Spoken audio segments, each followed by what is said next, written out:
네, 강남역 앞에 지나가는 시민 여러분 반갑습니다.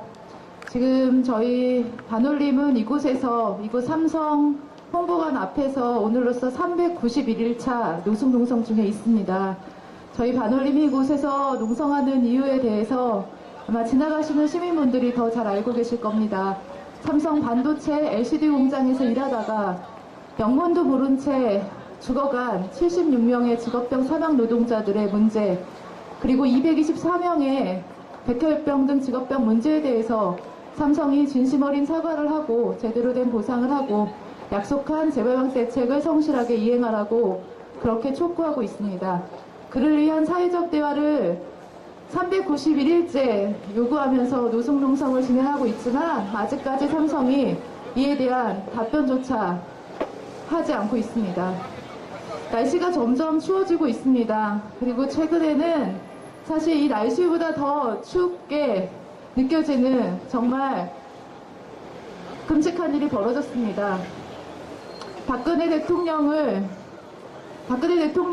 퇴진 목소리 요구가 매우 높습니다. 박근혜 비선 실세라고 하는 최순실이 오늘 검찰에 조사를 받는다고 하면서 국민 여러분 용서해 주십시오, 이런 얘기까지 했습니다.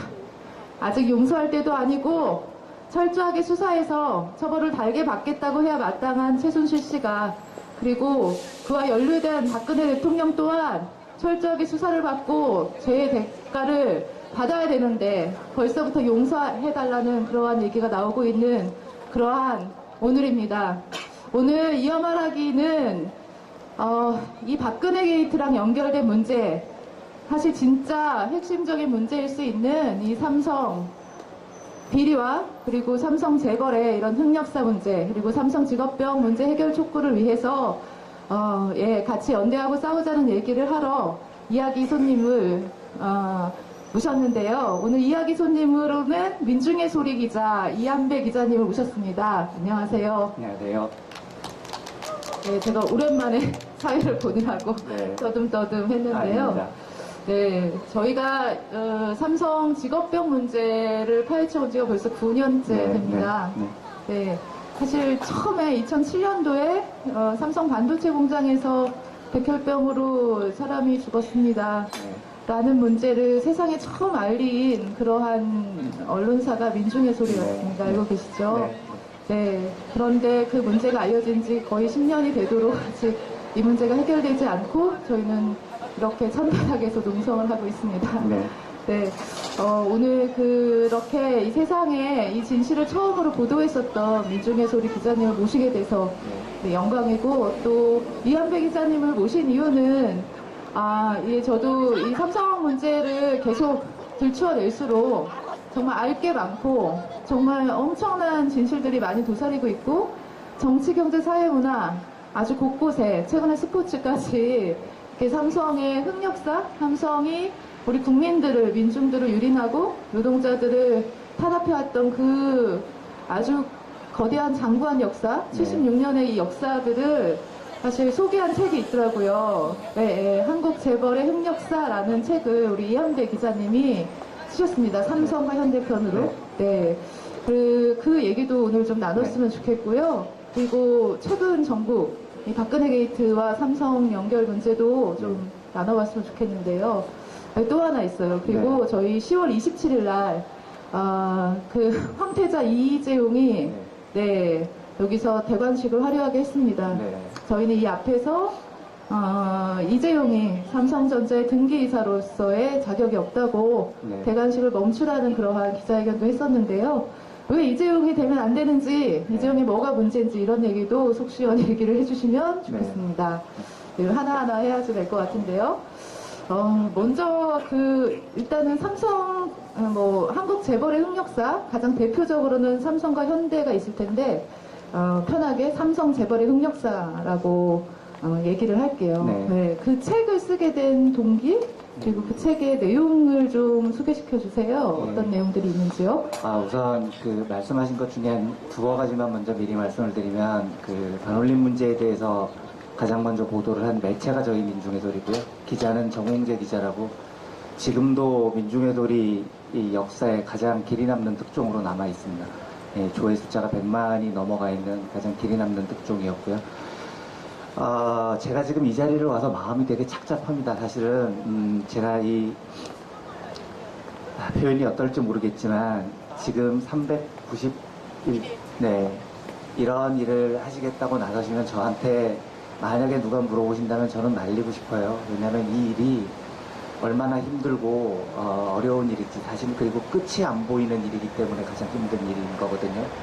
그런데 제가 상상했던 장면하고 너무 비슷한 장면이어서 저 뒤에는 삼성의 삐까뻔쩍한 건물이 앞에 있고 이 앞에는 이곳에서 400일 가까이 농성하시는 동지들이 계시고 이 장면이 제가 너무 좀 보는데 마음이 정말 되게 많이 아픕니다. 그래서 더 많은 시민분들께서 이 일을 많이 알아주셨으면 좋겠습니다. 여러 가지 이야기를 나중에 드리겠지만 삼성 이재용의 등기이사에 취임하는 것 문제부터 시작을 해서 모든 문제의 원인은요, 답을 어떻게 놓든지 간에 정답은 하나입니다. 저 자리 꼭대기 위에 이재용이 서 있기 때문에 생긴 문제들입니다. 그러니까 등기이사가 되든 안 되든 뭐 그런 1차적인 문제가 아니고 하여튼 모든 문제는 이재용이라는 작자가 저 위에 서 있기 때문에 이병철, 이건희, 이재용으로 이어지는 3대 세습이 이어졌기 때문에 문제인 겁니다. 삼성재벌이라는 곳은 사실 전형적으로 그 우리나라의 지주 집안에서 태어난 아들들이었습니다. 이병철이 경남에서 태어났는데 우리나라의 천위 안에 드는 지주 집안의 아들이었었고요. 젊었을 때는 볼패라는 도박에 빠져서 도박짓을 하고 있으면서 자식 3명 태어난 것도 돌보지 않았다는 걸 떳떳하게 자서전에 씁니다. 그리고 국수공장을 차려서 성공을 한 이후에 40년대 자기 자서전에 보면 저는 이거를 자랑스럽게 쓰는 심리가 뭔지 잘 모르겠는데 그때 자기가 가장 열심히 했던 일은 요종을 돌아다녔던 일이라고 해요. 그러니까 요즘 말로 하면 룸사롱을 돌아다니는 거죠. 그런데 대구 시내 룸사롱을 돌아다니는 것도 모자라서 서울까지도 진출을 하고 일본, 백부, 고베 지역까지 진출을 합니다. 그래서 전 세계의 룸사롱을 돌아다니면서 왜 그렇게 했는지에 대해서 본인이 이렇게 설명을 해요. 조국의 현실이 너무나 암담하여 슬픈 마음을 달랠 길이 없어 주석으로 발걸음을 자연스럽게 향했다. 이 지랄을 하고 있습니다. 얘들이요. 조국의 현실이 너무 암담하여 피를 흘리고 싸우는 독립군들이 들으면 정말 비웃음도 안 차는 얘기인 거죠. 그리고 삼성은 그렇게 사업을 시작을 해서 뭐 효성의 동업자였던 조홍재의 등을 치고 제일모직, 제일제당, 삼성물산 이 세 회사를 세우고 박정희가 처음에 군사쿠데타를 일으킨 이후에 박정희로부터도 부정축제자로 밀려서 사형을 당할 위기에 처합니다. 그런데 박정희가 이병철을 도쿄에서 항복선언을 한 이병철을 불러서 너를 살려줄 테니 이제부터는 전경련을 만들어서 나한테 돈을 대라 라고 얘기를 합니다. 그래서 그 돈을 대는 일을 맡기 시작하면서부터 이병철이 사업의 기틀을 잡기 시작하죠. 그리고 유명한 사카린 뉴스 사건이 바로 그런 겁니다. 박정희한테 돈을 대기 위해서. 그러니까 장준하 선생은 그 사건을 보고 이렇게 얘기를 해요. 박정희 보고 야 네가 대통령이냐? 밀수꾼 두목이지? 이렇게 얘기를 합니다. 박정희가 결국은 기획을 했고 이병철이 박정희에게 돈을 대주기 위해서 만들어진 개벌이었었던 거죠. 그렇게 해서 박정희 시대를 지내고 전두환 시대에 정말 승승장구하기 시작합니다. 왜냐하면 전두환 시대에는 정주영의 현대하고 전두환하고 사이가 안 좋았기 때문에 이병철이 그때 바짝 정경차를 해서 전두환 시대에 승승장구를 했고 이병철이 죽은 다음에 이건희가 들어서고 제일 먼저 했던 일이 삼성 자동차를 세우는 일이었습니다. 그리고 자동차를 다 말아먹었는데 그 자동차를 말아먹은 일에 책임을 하나도 지지 않고 사실상 대부분은 계열사들, 국민들의 혈세가 투입이 돼서 그 일을 넘어가게 되죠. IMF의 큰 원인이 됐습니다.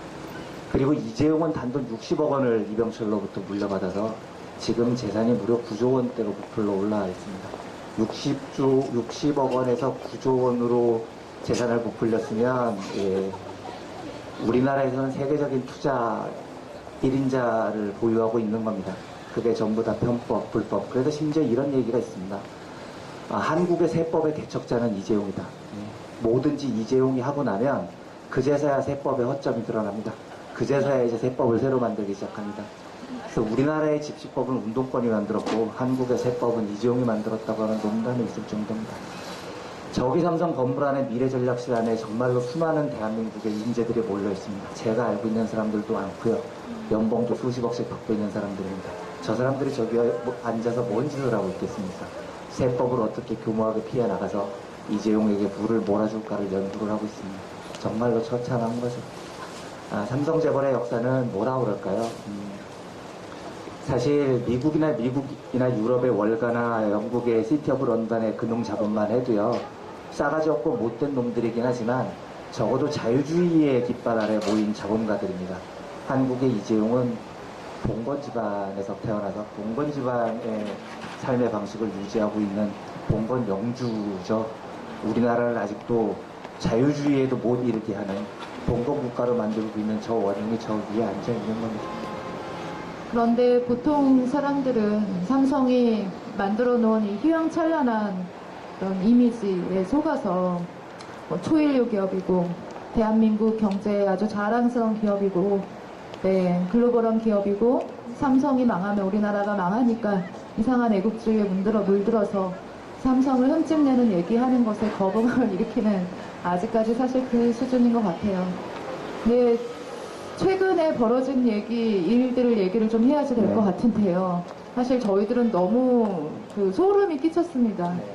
그러니까 처음에부터 이게 완전 다 까발리기 전에 하나씩 양파 껍질 벗겨듯이 딜듯이 진실들이 드러났는데 최순실 딸 정유라 씨가 삼성으로부터 말값을 뭐 10억짜리 MR을 받았다. 그리고 뭐 승마팀의 지원으로 삼성이 200억을 했다. 그렇죠. 이 얘기를 들었을 때 정말 속에서 끓어오르는 분노를 어쩔 수가 없었던 게 처음에 그 아마 민중의 소리에서 보도한 그 내용에도 그 내용이 들어있을 것 같은데 딸이 죽어가는데 그 삼성 반도체 공장에서 일하던 그 노동자 황여미 씨가 백혈병으로 죽어갈 때 삼성이 내민 돈이 500만 원이었거든요. 이 돈뿐이 없으니까 이걸로 끝내자. 그때 아버님이 그랬어요. 동네 공사판만도 못한 회사구나. 좋은 회사인 줄 알았는데 그랬습니다. 그리고 최근에 그 이건희가 성매매 하면서 그 화대로 1인당 500만 원씩 지급한 그러한 내용도 클로즈업 되면서 어떻게 이렇게 국정을 농단하고 말도 안 되는 이런 일들이 벌어질 수 있는지 너무 기가 막혀가지고 무슨 말을 어떻게 해야 되나. 노동자들이 번 돈으로 왜 삼성이 저렇게 더러운 짓들을 하나. 어떻게 그럴 수 있나 저는 지금 잘 이해가 되지 않더라고요. 그래서 오늘 특히 뭐 최순실 씨가 드디어 이제 검찰에 그 수사를 받으러 간다고 하는데 저는 과연 검찰이 어디까지 수사할 수 있는가. 그동안은 사실 2008년도에도 김용철 변호사가 양심 고백을 하면서 삼성 비자금 규모가 10조에 이르고 그때 당시에 뭐 삼성 특검을 통해서 뭐 4조 5천억까지 뭐 밝혀내고 이런 일들이 있었잖아요. 그런데 지금 벌어지고 있는 문제에 있어서 언론들을 쭉 찾아보면 보통 주요 매체라고 하는 데는 이 삼성 문제, 삼성을 비롯한 재벌 문제를 잘 드러내지 않아요. 사실은 그게 진짜 문제가 바로 핵심적인 문제가 바로 그 문제인 것 같은데 그 얘기를 좀 해주시면 어떨까요?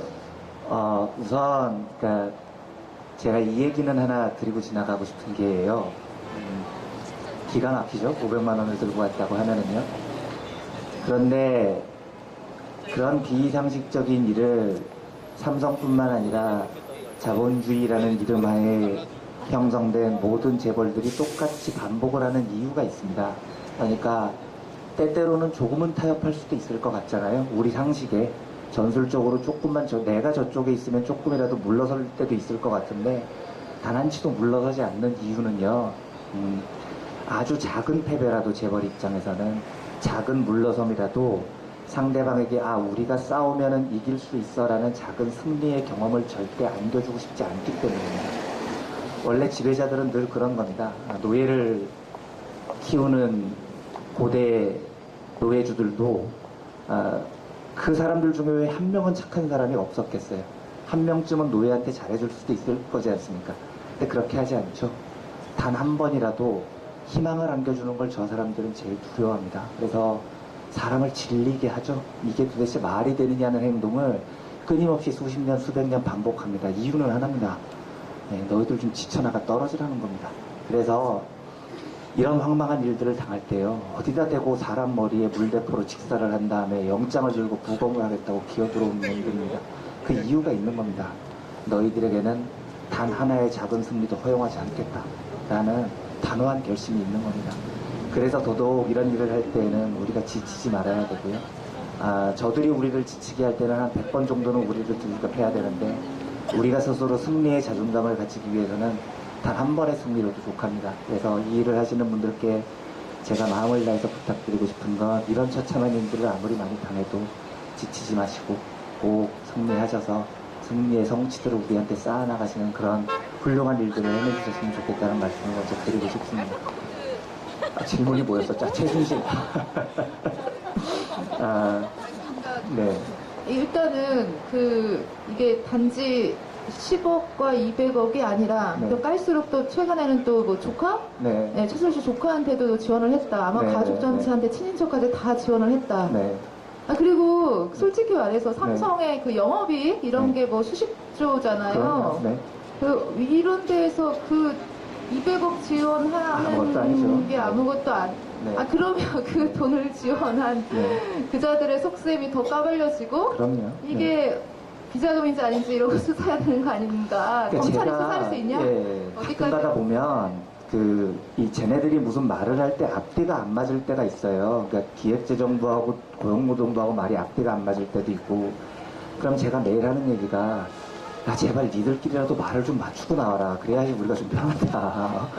상대가 너무 무식하면 우리가 싸우기 힘들다, 이런 얘기를 하는데, 얼마 전에 박병원 씨라고요, 한국 경영자협회 경영자총연합회 회장, 경총 회장이라는 분이 어디 가서 그랬다는 거죠. 아이씨, 무슨 미르재단, K스포츠재단 이런 데서 내가 포스코 사회이사인데 돈을 삥 뜯어가는 게 말이 되냐고 길길이 뛰었다는 게 언론 보도가 되면서, 재벌들도 삥 뜯긴 거에 대해서 막 화를 내고 있다고 이렇게 얘기를 하지 않았습니까? 제가 그걸 삥 듣고, 뜯겼다라는 표현을 쓰는군요. 네, 그래서 제가 피식 웃었습니다. 삼성에서는 그렇게 생각 안 할 낀데, 그래서 제가 그 얘기를 들으면서, 니들끼리도 말을 좀 맞춰라. 박병원 네가 보기에는 재벌들이 몇십억 삥 뜯긴 게 되게 한스러워가지고 재벌들 앞자리 노릇하면서 어떻게 정부가 이렇게 삥을 뜯을 수 있냐고 길길이 나갈지 모르겠지만, 삼성은 그렇게 생각 안 한다.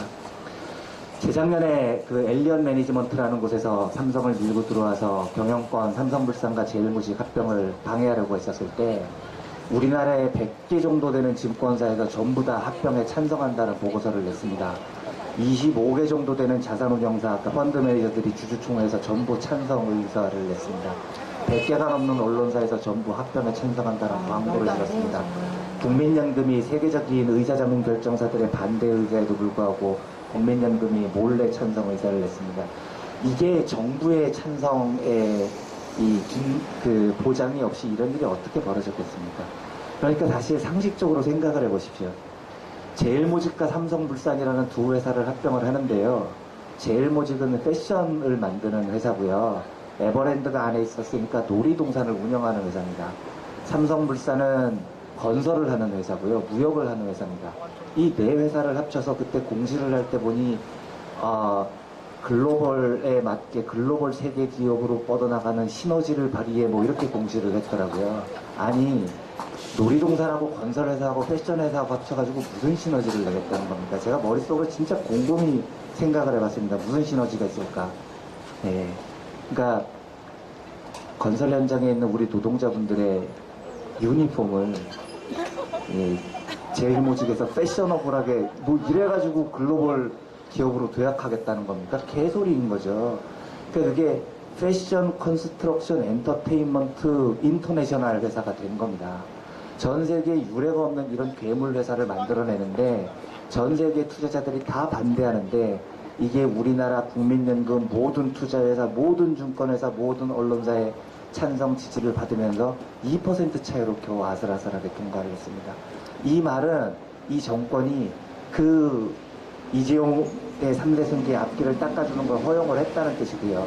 그 일을 이제는 한 단계 더 나가서 이재용에게는 아버지가 죽었는지 안 죽었는지는 모르겠지만 어떻게 해서든지 이제 대관식을 올려야 되는 시점에 정부의 박근혜의 지지가 안 필요하겠습니까? 그런데 거기에 몇십억 낸 게 무슨 대수겠습니까? 예. 그런데 박병원이 괜히 나가서 재벌들 삥뜯긴다고 초치고 있으니 삼성으로서는 얼마나 애가 탔겠어요.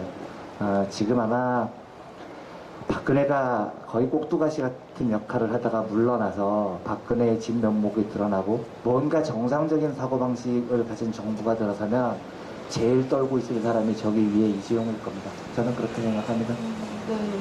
반드시 정상적인 정부를 우리가 세워야 될 맞습니다. 네, 네. 사명이 있습니다. 정말 예, 박근혜 탄핵 국면에 더 많은 시민들이 나서야 된다고 생각을 하고요. 맞습니다. 네, 바로 지난 토요일 날 바로 그런 희망을 좀 보여줬다고 생각을 해요. 주최 측도 놀랐고 경찰도 놀랐다는 그렇죠. 아마 최소 5만 이상의 시민들이 피켓이 다 일찌감치 동나고 네, 서귀 광장에서 우리 청와대까지 다 이 박근혜는 하야라는 목소리가 울려 퍼졌고 네, 저는 희망이 있다고는 생각을 합니다. 그런데 아직 그 희망을 만들기 위해서는 진짜 주범들, 이 재벌들 문제, 네. 이 정경유착 문제가 좀 더 파헤쳐지고 네. 전 국민이 다 알 때까지 예, 재벌들도 구속수사하라 이런 목소리가 물론. 터져 나올 때까지 저희가 좀 싸워야 된다고 생각을 하는데요. 네.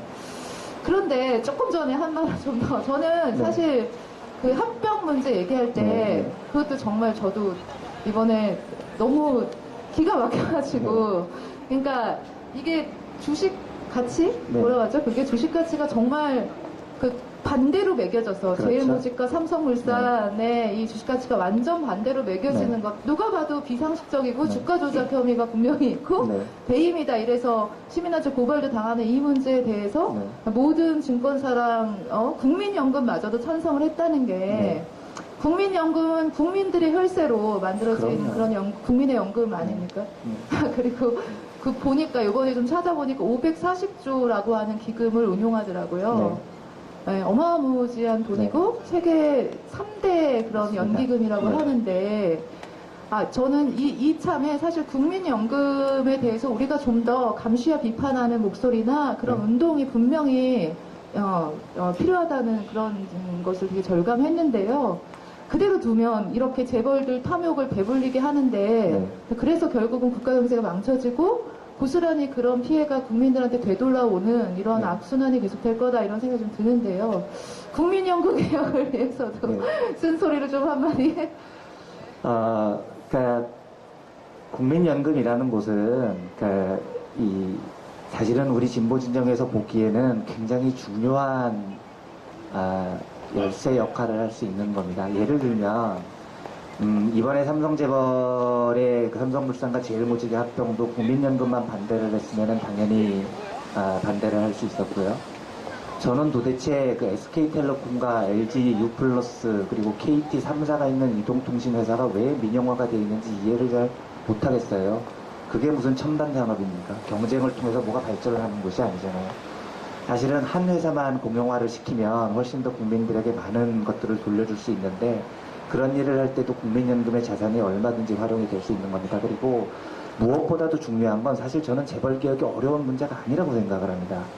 한국의 재벌들이 탄탄하고 강하면 싸울 때 되게 힘이 들겠지만 한국의 재벌들은 되게 악랄하고 범죄 사실도 많고 너무너무나 쉽게 굴복시킬 수 있는 겁니다. 그래서 제가 여담처럼 이렇게 얘기를 합니다. 제대로 된 정부가 의지만 가지고 있으면 삼성 이재용을 부른 다음에 삼성 이재용을 무릎 꿇리는데 2시간 걸린다고 본다. 네. 아니 지분율이 1%도 안 되는 애가 그 큰 재벌을 운영을 하고 있는데 왜 협점이 없겠습니까? 딱 앉혀놓고 너 세무조사한다. 60억을 어떻게 9조 원으로 불렸는지 다시 수사한다. 몇 마디만 하면 2시간 만에 무릎 꿇릴 수 있습니다. 정의선도 제가 2시간 봅니다. 예, 그리고 롯데는 45분 봅니다. 롯데는 45분 만에 무릎 꿇릴 수 있습니다.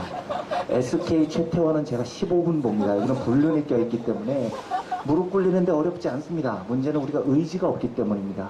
무릎을 안 꿇리겠다고 하면 국민연금이 가지고 있는 지분율만 움직여도 한국 재벌들은 지금 제자리에 서 있을 수 없습니다. 그런데 그걸 한국의 정부가 국민연금을 동원을 해서 재벌을 옹호해 준다고 하고 있으니 안 되고 있는 것이죠. 좋은 정부가 들어서고 국민연금이 지금 복지부 사회에 있는데 그 돈을 어떻게 하면 한국 경제를 보다 국민연금은 국민의 것이니 국민의 것에 맞게 쓰이도록 연구만 하면 재벌 개혁 어려운 문제가 아닙니다. 저는 해낼 수 있다고 생각합니다. 아, 예, 들었던 얘기 중에 제일 반가운 얘기. 네. 네, 2시간이면 된답니다, 여러분. 우리 정말. SK는 저한테 맡겨주시면은 아, 사실 10분까지 당길 수 10분? 있습니다. 아, 네.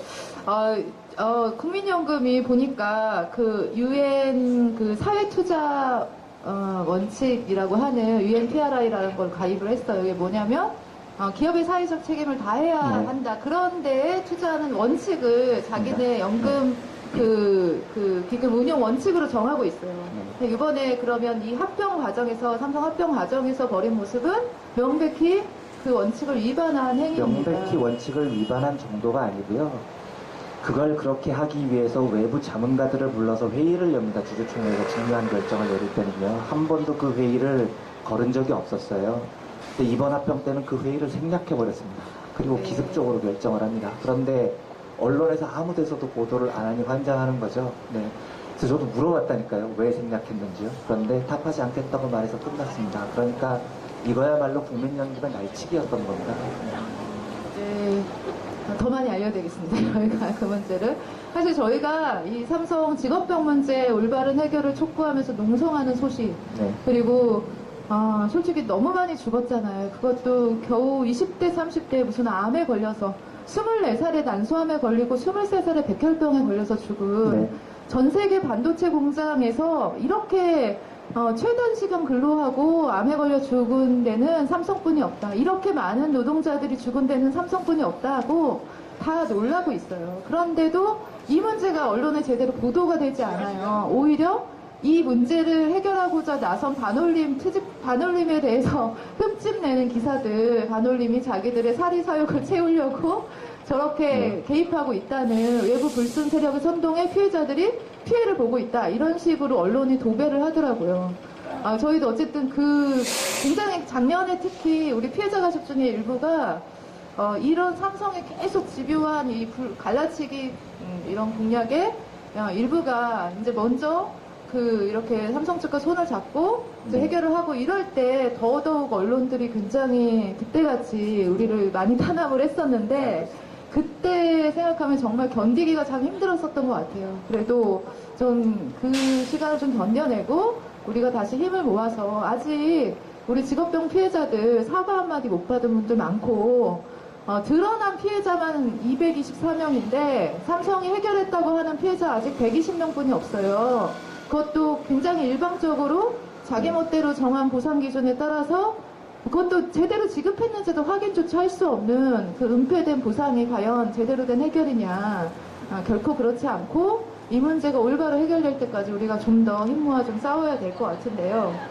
그러기 위해서는 삼성을 조금 더 알아야겠기에 아까 조금 전에 얘기하셨던 내용 중에서 또 좀 중요한 내용이 나왔던 것 같은데 바로 엘리엇이라고 하는 네. 그 얘기를 하셨어요. 엘리엇이 뭐죠? 엘리엇 헤지펀드? 벌처펀드라고 합니다. 벌처펀드.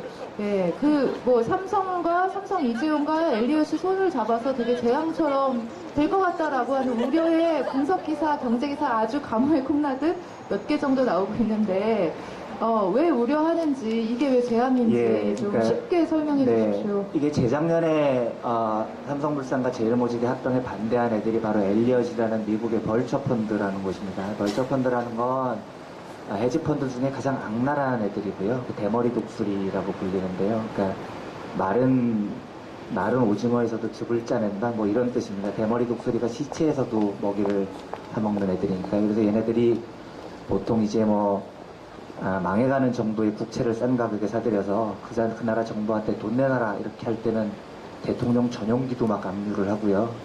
군함도 압류를 하고 대단한 애들이에요.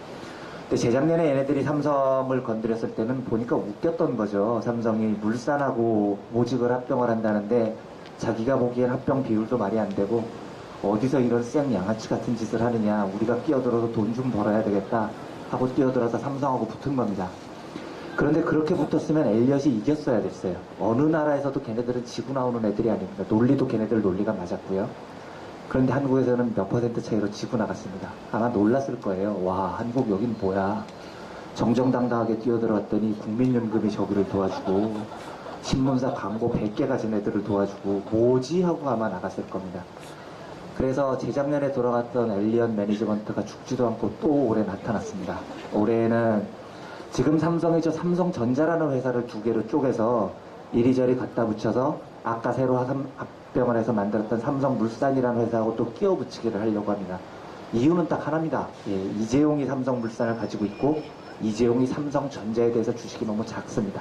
그러니까 삼성전자의 지배력을 이재용이 더 강화해야 된다는 과제가 있습니다. 저기서 연봉 수십억씩 받아 먹으면서 일하는 사람들이 지금 다 그걸 연구하고 있는 겁니다. 그래서 삼성전자를 반으로 쪼개서 이걸 이재용의 회사인 삼성물산하고 합병을 하려고 합니다. 그런 꿍꿍이가 있었는데 이번에 엘리엇이 들어와서 오히려 이재용이 가장 원하는 설계도를 그려줬습니다. 이렇게 하시면 어때요? 라고 얘기를 한 겁니다. 아주 친절한 말투에. 그리고 이번에 제안서를 낸 걸 보니 그동안 삼성전자하고 삼성그룹을 경영을 정말 잘 해오신 이재용 일가분들을 찬양합니다. 뭐 이런 말까지 적어놨습니다.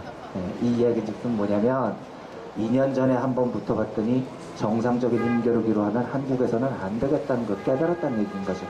한국은 온 나라 언론 금융사들이 삼성을 도와주고 있으니 이렇게 붙어서는 안 되겠다는 걸 확인을 하고 이제는 삼성이랑 연대하려고 마음을 먹은 게 아닌가 저는 그렇게 생각을 합니다. 그래서 이재용의 갈 길을 얘네들이 설계도를 그려줬습니다. 대신 배당을 수십조 원을 내놔라 뭐 이런 식으로 조건을 걸어놨더라고요. 이렇게 되면 한국의 재벌 자본을 재작년까지만 해도 미국 월가 자본이 견제를 하면서 둘이 붙는 모습을 보였는데 이제는 미국의 월가 자본, 금융 자본조차도 한국의 재벌 자본을 인정을 하고 대신 재벌 자본들이 흘리는 떡고물을 받아먹겠다라는 태도로 바뀔 수 있을 것 같습니다. 이러면 이제 한국 재벌 자본도 그게 싫을 리는 없겠죠.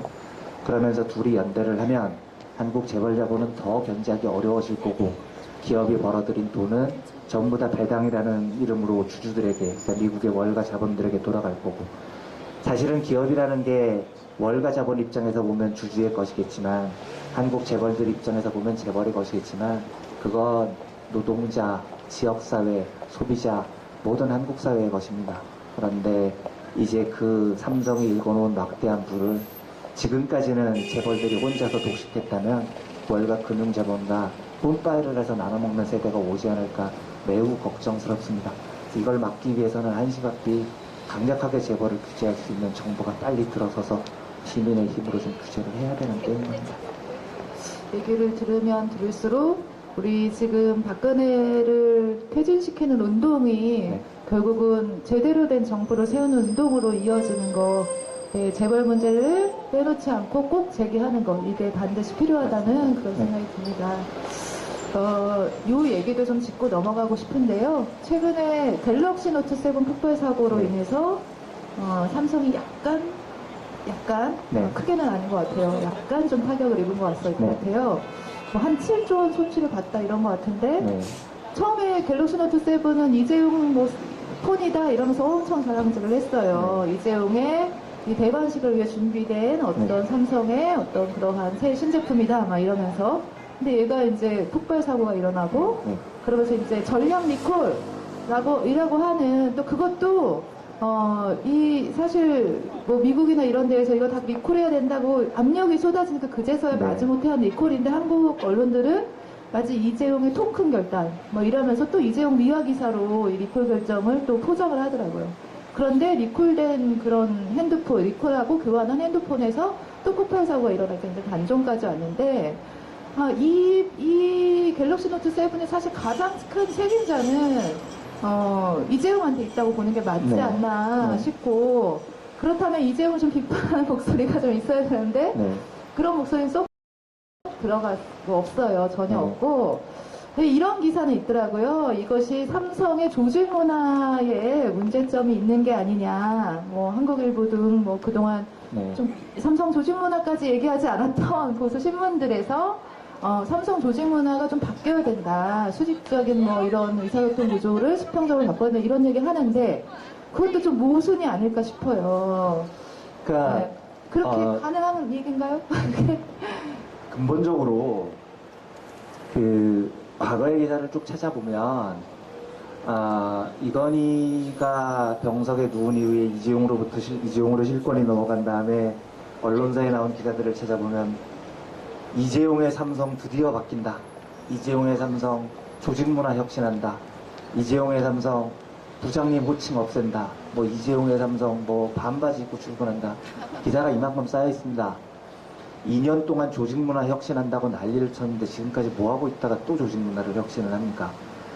1996년인가요? 이건희 회장이 마누라하고 자식만 빼고 바꾸라고 조직문화 혁신한다고 해서 바꾸라고 했더니 삼성이 제일 먼저 했었던 게 뭐냐면 아침 7시 출근하고 오후 4시 퇴근하는 제도를 도입을 했습니다. 한심한 거죠.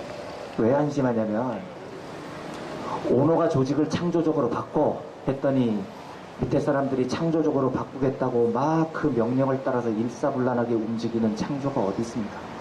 박근혜가 창조경제를 하겠다고 집권을 하고 났더니 전국 공공연구소에서 창조자가 붙은 연구 새로운 신설팀이 50개가 생겼답니다. 이게 어느 나라 창조입니까?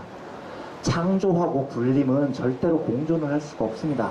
창조는 밑에서부터 위로 올라오는 거고요. 굴림은 위에서부터 아래로 내려오는 겁니다. 그러니까 이번에 기사를 보니 뼈를 깎는 반성으로 갤럭시 노트의 폭발은 삼성의 경직된 문화 때문이었다고 하면서 조직 문화를 수평적으로 바꿔야 된다고 하는데 제가 그 기사를 읽고 그게 안 되는 이유가 하나예요. 예, 이재용 너님이 거기에 앉아있기 때문인 겁니다. 라고 이야기를 해주고 싶었습니다. 저는 우리나라 재벌들이 어디 가서 경영학 무슨 컨퍼런스 같은 거 듣고 똥폼 잡으면서 아는 척하고 싶어서 우리도 왜 이렇게 조직 문화가 경직돼 있냐며 창조적으로 바꿔야 되지 않냐고 얘기를 하는 거 보면 그게 안 되는 이유가 너 때문이에요 임마 이 얘기를 해주고 싶습니다. 왜 역사적으로 민중들이 왕조를 허물고 1인 1표제의 민주주의를 만들었겠습니까? 그건 1인 1표의 원리라는 것은 왕이 군림하는 시대에는 존재를 할 수 없기 때문입니다. 아랫사람들의 의견으로부터 창의적인 아이디어가 위로 올라가려면 황제가 존재를 해서는 안 됩니다. 그런데 저기는 벌써 3대 세습하고 있지 않겠습니까? 백날 조직문화 혁신해 보십시오. 조직문화 혁신 안 됩니다. 저는 이명박 대통령이 들어와서 기업을 비즈니스 프렌들리 한다고 하면서 새벽 4시에 출근을 하니까 그 새벽 4시에 출근을 하는 대통령 따라서 장관이 4시에 출근을 하니까 그 4시에 출근하는 장관을 따라서 국장들이 4시에 출근을 하니까 그 4시에 출근하는 국장들 따라서 과장들이 4시에 출근하니까 이게 뭐하는 짓거리들입니까? 창조의 문화는 가장 먼저 군림하는 황제를 제거하는 것부터 시작을 하는 겁니다. 이재용이 먼저 자리에서 물러나고 나면 그 다음부터는 삼성의 조직 문화가 바뀔 겁니다. 대한민국의 그 어떤 재벌들이 2세, 3세 재벌 해석을 하는 한 창조적인 문화는 요원한 겁니다. 저는 불가능하다고 생각합니다. 이재용이 저 머리 꼭대기에 있는 이상 창조 경영 불가능하다, 조직 문화 혁신 불가능하다. 우리 정말 저희도 다 느끼고 있는데 이렇게 말로 설명해 주시니까 너무 속 후련하죠. 네. 네. 혹시 지금 뭐 제가 하는 이런 질문 말고 청중석에서 궁금한 거 물어보셔도 되는데 네, 당장 물어보라고 하면 또 좀 어려울 수 제가 있으니까. 원래 질문을 받지 않는다는 원칙이 있습니다. 왜냐하면 물어봐도 아는 게 없기 때문에. 그래서 네. 지금 이건 사전에다 미리 오간 질문이기 때문에 제가 대답을 하는 거고요. 돌발 질문은 1시간 전에 줬는데. 네. 뭐, 궁금한 거 있으면 저한테 보내주세요. 제가 따로 좀 받아주는 예, 걸로. 궁금한 거 질문을 해주시면 네. 제가 구글 검색을 통해서 구글 검색으로 다 나오는 그럼요. 얘기인가요? 우리나라에 제가 아까 공부를 열심히 합시다, 우리. 한국재벌 흑역사를 왜 쓰셨냐라고 물어보셨을 때 이유는 여러 개 있지만 너무너무 그러니까 표현이 뭐라 그러나요? 제가 민중의 소리에 있으면 후배들이 저를 참 부러워하는 게 선배는 기자를 너무 날로 하는 것 같아요. 이렇게 얘기를 합니다. 후배들은 현장을 다 뛰어다니면서 기사를 써야 되는데 이완배 선배는 책상에 앉아서 기사를 쓰고요. 근데 이유가 뭐냐면 제가 이렇게 쉽게 기자짓을 할 수 있는 건 모든 것이 다 알려진 팩트들입니다. 그런데 아무도 보도하지 않기 때문인 거죠. 그러니까 재벌 흑역사도 그렇게 어려운 주제가 아니었었어요. 감춰진 걸 제가 쓴 게 아닙니다. 다 알려진 겁니다. 심지어 이병철이 1940년대 룸사롱 돌아다니면서 조국의 현실이 암담하여 룸사롱에 다녔다고 얘기를 한 건 이병철이 자서전에 쓴 얘기입니다. 심지어. 그런데 이걸 누구도 제대로 보도를 하지 않기 때문인 거고요. 중요한 건 알려진 사실이 없어서가 아니라 한국 언론 지형이 너무 이야기를 안 하고 있을 뿐이죠. 그것도 우리의 과제인 겁니다. 저 그런 거 기억나요. 이것도 이제 구글 검색하다가 해야 된 건데, 뭐, 4.19 혁명 때 그 이병철을, 서울대 학생들이 뭐, 이병철 재산을 몰수하고, 뭐, 그리고 처단하자, 이런 구호를 외치고 싸웠다고 해요. 근데 처단이 안 됐고, 뭐, 재산 몰수도 안 됐고, 그 뒤로 지금 얼마나 많은 또 수탈이 있었습니까? 이번에는 제발 안 그랬으면 좋겠다는 그런 바람이 좀 있고, 그리고 아까 얘기하실 때, 새벽 4시 출근 이런 거 하니까 저희가 좀 아는 거, 취재할 만한 내용을 좀 얘기를 해드리면, 삼성 광고 카페에 뭐 새벽 3시 커피타임 이런 거 했었던 적 있어요. 이것도 좀 많이 알려진 삼성 광고인데, 삼성 반도체 연구진들이, 공장에서 일하는 노동자들이 반도체를 만드느라고 24시간 잠도 안 자고 새벽 3시에 커피타임을 가지면서 이 반도체를 만들고 있다라고 하는 걸 자랑했었던 옛날 삼성 광고예요. 저희들 그런 얘기 들으면 사실 정말 피눈물 납니다. 노동자들이 들려주는 생생한 얘기들, 예를 들어 이런 거예요. 교대 근무를 해요. 우리 교대 근무 나쁘다고 알고 있고, 뭐 교대 근무를 야간 노동을 수반하는 이 교대 근무, 24시간 돌아가는 이 교대 근무가 인간의 생체 리듬을 파괴를 시키고 또 암을 유발하고 또 각종 질병을 유발한다 이렇게 알고 있는데 그뿐만이 아닙니다. 삶이 다 파괴돼요. 교대 근무 때문에 뭐 유산을 하거나 이런 것도 많지만 간신히 어떻게 좀 몇 년 버텨가지고 결혼해서 계속 다니려고 하면 아이를 키워야 되는데 아이를 뭐 유치원에도 보내고 어린이집에도 보내야 되는데 밤에 야간 노동을 하고 나서 아침에 또 다시 아이를 보내고 다시 이런저런 집안일을 처리하다가 다시 출근을 하고 잠잘 시간이 없어요. 여성 노동자들이 정말 잠자는 시간이 몇 시간이 안 돼가지고 그게 얼마나 힘든지 이런 얘기를 하면 상담할 때 다 울거든요. 너무 힘들다. 정말 참을 수가 없을 정도로 힘들다. 이교대, 막교대 얘기, 말이 그냥 이교대라고 하지 그게 얼마나 힘든 일인지 겪어보지 않은 사람은 모른다.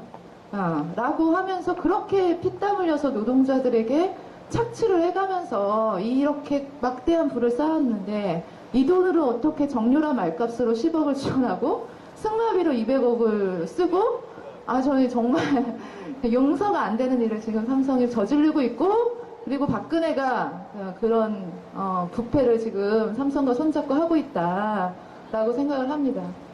어쨌든 뭐 이런 얘기 하자면 사실 한도 끝도 없어요. 그리고 이런 얘기도 삼성 기업이 저지른 아까 그러한 뭐 그 흑역사뿐만 아니라 그로 인해서 노동자들이 어떻게 삶이 파괴됐는지도 반드시 잘 기록돼야 되는 문제라고 좀 생각이 듭니다. 혹시 질문을 생각하셨나요? 여기가 이제 생방이기 때문에. 네. 최근 문제에 대해서 어떻게 생각하시는지 알고 싶어요. 박근혜 퇴진이나 최순실 사건에 대해서 어떻게 요즘에 어떻게 보고 계신지 그냥 알고 싶어요. 우선 일단은 오늘 최순실 씨가 나오면서 검색어 상위에 저는 잘 모르는데 프라다 구두? 프라다 구두가 벗겨져서 순데렐라라는 별명을 오늘 얻었다고 하더라고요. 토즈 가방이라는 가방이 있습니까? 저는 토즈는 그 카페 이름인 줄 알았는데 하여튼 뭐 이렇게 다 명품을 두르고 왔다는 거죠. 돈 많은 애들이 명품을 두르고 다니는 게 뭐가 문제냐 이 얘기를 들으려는 게 아니고요. 저 사람들은요 근본적으로 민중들의 정서를 모른다. 오늘 국민들 앞에서 검찰 앞에 막대한 죄를 지고 나오는데 자기들끼리는 얼마나 코스프레를 준비를 많이 하고 나왔겠습니까? 눈물도 흘리고. 그런데 신발은 프라다를 신고 나와야 되는 겁니다. 가방은 무슨 몇백만 원짜리 가방을 들고 나와야 되는 거고요. 민중의 정서를 아예 모르는 것들끼리 저기 위에 오래 모여 앉아가지고 이 나라를 지배하고 있다는 현실을 새삼 깨달았고요. 또 하나는 조선일보하고 채널A가 신나가지고 지금 토요일 주말 집회도 보도를 하고 그랬다고 하죠. 나라살림연구소의 이상민 연구원께서 그 페북에 글을 올리셨던 건데요. 경영학에는 체인 이론이라는 게 있습니다. 그러니까 그 체인이 사슬이 쭉 얽혀져 있는 체인이 강도를 어떻게 결정하냐면 각 사슬의 강도가 결정하지 않는다는 거죠. 체인 하나의 강도가 10 해도 하나가 2면 이 체인의 강도는 2가 되는 겁니다. 왜냐하면 2가 뚝 하고 끊어져 버리면 끝이니까요. 그래서 항상 그 체인을 보존하고자 하는 쪽은 잽싸게 그 2를 빼서 갈아 끼우고 싶어 합니다. 그러면 체인의 강도가 평균 10으로 강해지는 거죠. 이상민 연구원의 분석은 이겁니다. 조선일보하고 채널A 같은 애들이 날뛰는 이유는 현재 재벌, 새누리당, 박근혜, 보수 언론으로 연결된 체인에서 박근혜가 제일 약한 체인이라는 걸 확신을 하고 있다는 겁니다. 그래서 얘네는 이 체인을 빨리 갈아 끼우고 싶은 것일 뿐입니다. 이상민 연구원은 그렇게 얘기를 합니다. 걔네들이 체인을 갈아 끼게 만들어서는 안 된다. 우리는 체인이 아니라 도미노를 만들어야 된다. 박근혜를 퇴진시키고 재벌을 혁파하고 보수 언론을 혁신하고 새누리당을 해체하고 이것까지 똑같은 목표를 가진 것처럼 보여서는 안 된다는 겁니다. 박근혜 퇴진은 우리에게는 시작일 뿐이고 걔네들에게는 가장 약한 고리를 갈아 끼우게 하는 그런 기회를 주게 하지 말고 이 최순실 사건을 계기로 해서 재벌 혁파, 보수 언론 타도, 새누리당 해체까지 우리가 끊임없이 지치지 않고 투쟁할 수 있는 계기가 됐으면 좋겠다는 생각을 합니다. 네, 오늘은 왠지 기자님이 아니라 아주 훌륭한 네. 저기 지난 토요일 날 저희도 너무 거기 가고 싶은데 광화문에 가고 싶은데 못 간 이제 농성장 지킴이들이 그럼 여기서 지나가는 시민분들에게 저 광화문의 뜨거움을 전달하고 우리도 같이 싸워야 되겠다 싶어가지고 스크린을 설치하고 이렇게 생방송으로 그 광화문 현장을 박근혜 하야 퇴진 촉구하는 그러한 함성들을 들었어요, 여기서. 근데 그걸 보면서, 근데 그게 진짜 요즘 분위기가 정말 남다르다는 게 저희들이 가끔 이렇게 영상 상영을 할 땐 그냥 이렇게 지나치면서 살짝 보지 멈춰서 보거나 잘 안 그러는데 그렇죠. 그날은 그랬었다고. 그날은 멈춰서 보면서 계속 저거는 박근혜만 퇴진시켜서 되는 문제가 아니라 새누리당이 해체돼야 돼 라는 얘기도 나오고 여기 등산하시는 분들이 여기 버스에서 많이 내리거든요. 등산복 입고 딱 와서 저거 뭐지 하고 보더니 막 욕을 하시더니 광화문 가자 이러면서 광화문을 가시고 광화문에 갔다 오셨다는 애기 엄마가 애기랑 같이 추워서 일찍 좀 내려왔다는데 저희에게 박근혜 이 퇴진 그 피켓을 주고 같이 여기서 저희한테 짬뽕 시켜주고 가고 분위기가 장난 아니에요. 그래서 희망적이다. 저도 정말 그렇게 생각했습니다. 이제 우리가 사실 더 많이 좋은 얘기 많이 듣고 싶은데 이제 시간도 많이 되고 해서 마지막 질문 드려야 되는데 마지막 질문은 아까 저희 대본대로 하면 뭔지 아시죠? 네. 그런데 혹시 그 마지막 질문을 하기 전에 혹시라도 이 얘기는 좀 더 들려주고 싶은 얘기가 없으면 다음에 2차로 나와서 한번 다시 하시고요. 준비된 것 이외에 말할 재수가 전혀 없어서 죄송합니다. 근데 저희 다들 아시나요? 그 인기 팟캐스트 방송 김용민 브리핑의 경제 속살이라고 하는 코너를 진행하고 계세요. 그래서 팬들이 많습니다. 우리 병국님께서도 팬이라고 하는 우리가 되게 인기 있는 또 기자님 오시고 하고 있어요. 이런 일이 별로 없어요. 저희가 이거로라도 조금이라도 좀 알려보고자 하는 마음이 있습니다. 어쨌든 마지막 질문은 늘 똑같은데요. 바로 이 삼성 반도체 LCD 공장에서 숨져간 76분의 노동자 그리고 수백 명의 노동자들의 이 직업병 고통에 대해서 삼성이 제대로 책임지라고 촉구하는 삼성에게 하는 쓴소리 그리고 반올림 이 농성을 하고 있는 피해자 가족들과 이 연대자들에게 또 따뜻한 연대 한마디 이 두 가지를 부탁드립니다. 이재용 씨가 69년생인가요? 68년생인가요? 아마 그럴 겁니다. 네, 제가 71년생이니까 저보다 3살이 많습니다. 저는 얼굴 한번 보고 싶습니다. 제발 한번 나오십시오. 얼굴 한번 봅시다. 도대체 어떤 사람인지 알아야 되겠습니다. 대한민국 5천만 국민들이 살아가는 이 나라에 삼성이 현대가 우리나라 5대 재벌이 차지하는 GDP 비중이 30%라고 얘기를 합니다. 그러면 이 나라의 운명의 상당 부분이 당신 어깨에 걸려 있다는 건데 도대체 대가리에 무슨 생각이 들었는지 제가 한번 봐야 되겠습니다.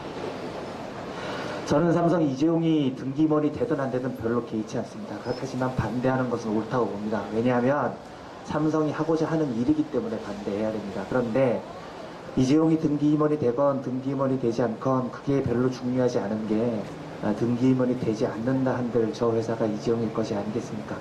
등기임원이 된다 한들 이재용이 무슨 정말로 나쁜 일이 있었을 때 책임지는 자세를 보여주겠습니까?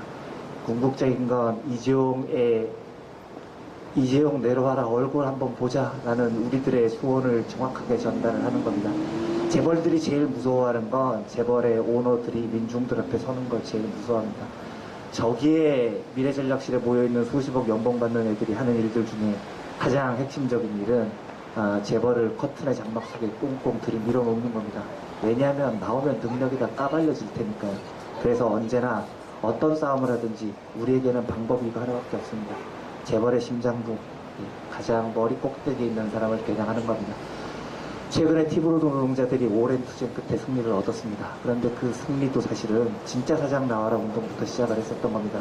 그리고 몇몇 국회의원들이 이호진 태광그룹 오너가 간암으로 석방을 받았는데 멀쩡한 건강 상태로 절들을 돌아다니다가 찍힌 사진이 있습니다. 국회의원들이 얘 멀쩡하네? 한번 만나보자고 국회 출석을 요구할 듯 하니까 결국은 티브로드 노동자 문제가 해결이 됩니다. 저쪽에서 정상적으로 대화를 안 할 테니 우리도 정상적인 방법을 사용할 수가 없습니다. 이재용 나오라고 끝까지 외쳐야 됩니다. 그리고 이게 되게 힘든 일이기는 하지만 언젠간 누적이 되고 이 목소리가 시민사회에 확대가 되고 시민들의 동의를 얻고 정치권까지 전파가 되고 삼성의 이 나라의 모든 것이 안다라는 동조를 많은 사람들이 얻게 되면 이재용 나와라라는 목소리가 반드시 힘을 얻게 될 겁니다. 그러면 우리가 많은 것을 얻어낼 수 있습니다. 그리고 여기 계신 분들께는 제가 이 말씀을 드리고 싶습니다. 참 큰 일을 하고 계시는 겁니다. 제가 이번에 대전의 철도파업, 철도시설공단 이곳의 파업에 갔었을 때 그런 말씀을 드렸습니다. 자본이 악랄하게 파업을 탄압하기 위해서 그래서 노동자 동지들이 힘든 일들이 있을 때 파업이 제대로 성사가 안 될 때 그런 말씀을 드립니다. 자본주의 사회에서 혼자서 살려고 하지 마십시오. 혼자서 살려고 하면 살 수 있을 것 같습니까?